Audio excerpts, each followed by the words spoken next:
Hi, I'm Captain Randy Soils, and I'd like to welcome you to the Buncombe County Sheriff's Office Lessons in Leadership. The goal of each learning lesson is to spark discussion with you and your trainer to thoroughly explore the learning point of that particular lesson. These lessons will consist of a variety of delivery techniques. You'll be asked to watch videos, do some self-reflection, write detailed responses to questions, and satisfactorily complete end-of-lesson tests. Our ultimate goal is to ensure your success as a positive, productive member of the Sheriff's Office. Our Sheriff places a great emphasis on our deputies being leaders in their work as well as their personal lives. Do not confuse leadership with management. You do not have to have a title to be a leader. We hope that you will use these foundation lessons as a jumping off point in your own leadership development.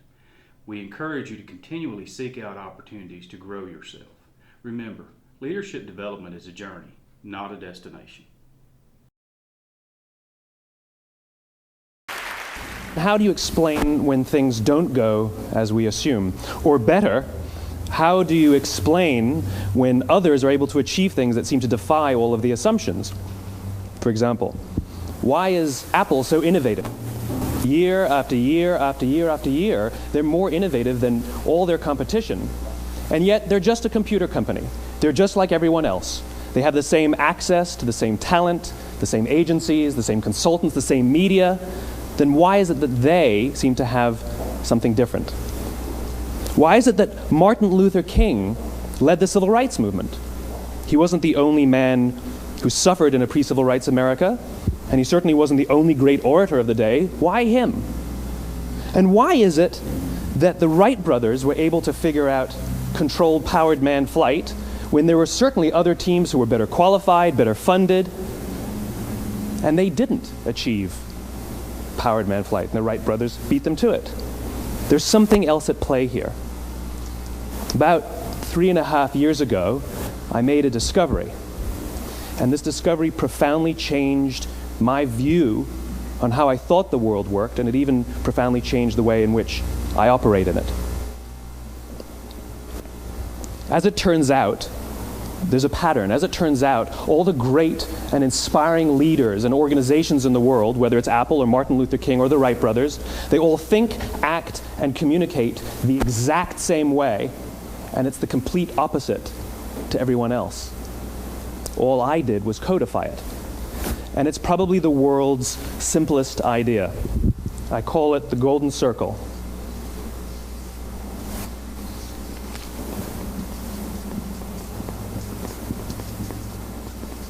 Why, how, what? This little idea explains why some organizations and some leaders are able to inspire where others aren't. Let me define the terms really quickly. Every single person, every single organization on the planet knows what they do, 100%. Some know how they do it, whether you call it your differentiating value proposition or your proprietary process or your USP. But very, very few people or organizations know why they do what they do. And by why, I don't mean to make a profit. That's a result. It's always a result. By why, I mean what's your purpose? What's your cause? What's your belief? Why does your organization exist? Why do you get out of bed in the morning? And why should anyone care? Well, as a result, the way we think, the way we act, the way we communicate is from the outside in. It's obvious. We go from the clearest thing to the fuzziest thing. But the inspired leaders and the inspired organizations, regardless of their size, regardless of their industry, all think, act, and communicate from the inside out. Let me give you an example. I use Apple because they're easy to understand and everybody gets it. If Apple were like everyone else, a marketing message from them might sound like this: we make great computers. They're beautifully designed, simple to use, and user-friendly. Want to buy one? Meh.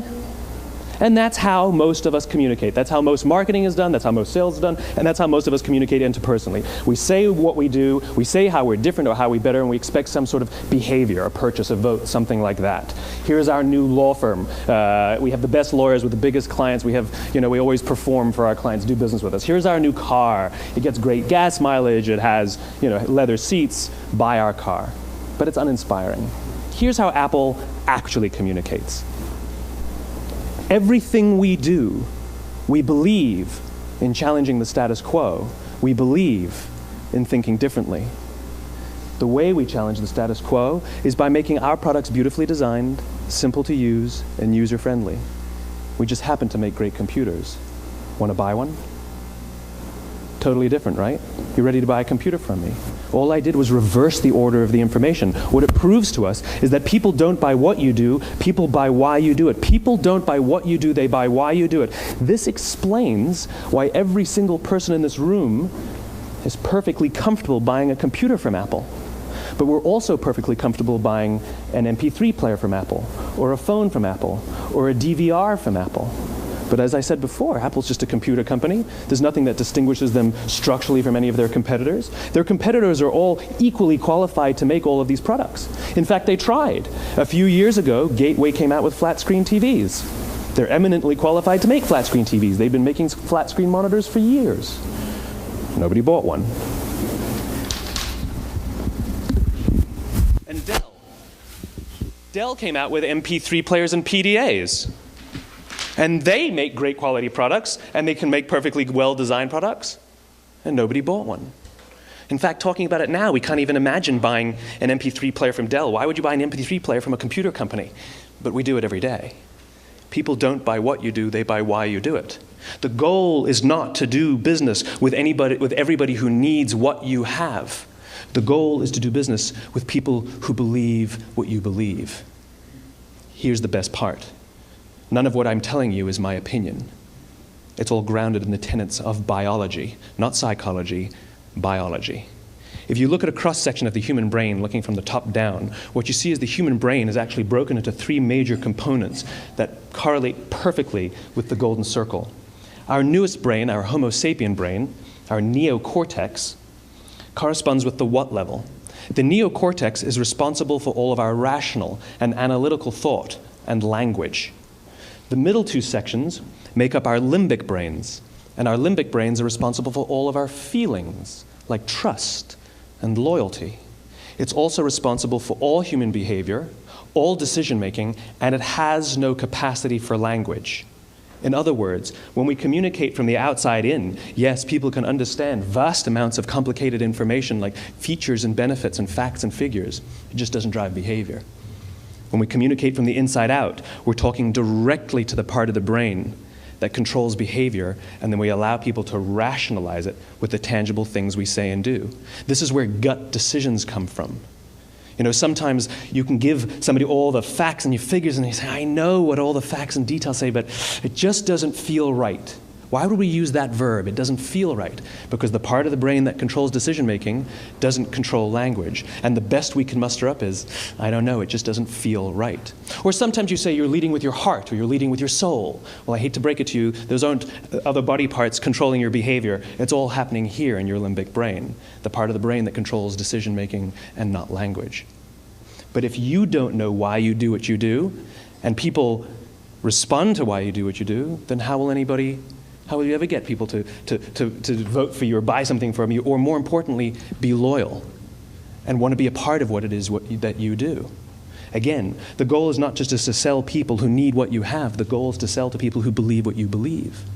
The goal is not just to hire people who need a job. It's to hire people who believe what you believe. I always say that, you know, there's if you hire people just because they can do a job, they'll work for your money. But if you hire people who believe what you believe, they work for you with blood and sweat and tears. And nowhere else is there a better example of this than with the Wright brothers. Most people don't know about Samuel Pierpont Langley.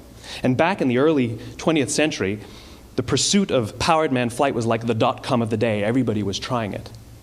And Samuel Pierpont Langley had what we assume to be the recipe for success. I mean, even now, you ask people, why did your product or why did your company fail? And people always give you the same permutation of the same three things. Undercapitalized, the wrong people, bad market conditions. It's always the same three things. So let's explore that. Samuel Pierpont Langley was given $50,000 by the War Department to figure out this flying machine. Money was no problem. He held a seat at Harvard and worked at the Smithsonian and was extremely well connected. He knew all the big minds of the day. He hired the best minds money could find, and the market conditions were fantastic. The New York Times followed him around everywhere, and everyone was rooting for Langley. And how come we've never heard of Samuel Pierpont Langley? A few hundred miles away in Dayton, Ohio, Orville and Wilbur Wright. They had none of what we consider to be the recipe for success. They had no money. They paid for their dream with the proceeds from their bicycle shop. Not a single person on the Wright brothers' team had a college education, not even Orville or Wilbur. And the New York Times followed them around nowhere. The difference was Orville and Wilbur were driven by a cause, by a purpose, by a belief. They believed that if they could figure out this flying machine, it'll change the course of the world. Samuel Pierpont Langley was different. He wanted to be rich, and he wanted to be famous. He was in pursuit of the result. He was in pursuit of the riches. And lo and behold, look what happened. The people who believed in the Wright brothers' dream worked with them with blood and sweat and tears. The others just worked for the paycheck. And they tell stories of how every time the Wright brothers went out, they would have to take 5 sets of parts because that's how many times they would crash before they came in for supper. And eventually, on December 17th, 1903, the Wright brothers took flight. And no one was there to even experience it. We found out about it a few days later. And further proof that Langley was motivated by the wrong thing, the day the Wright brothers took flight, he quit. He could have said, "That's an amazing discovery, guys. Now we'll improve upon your technology." But he didn't. He wasn't first. He didn't get rich. He didn't get famous. So he quit. People don't buy what you do, they buy why you do it. And if you talk about what you believe, you will attract those who believe what you believe.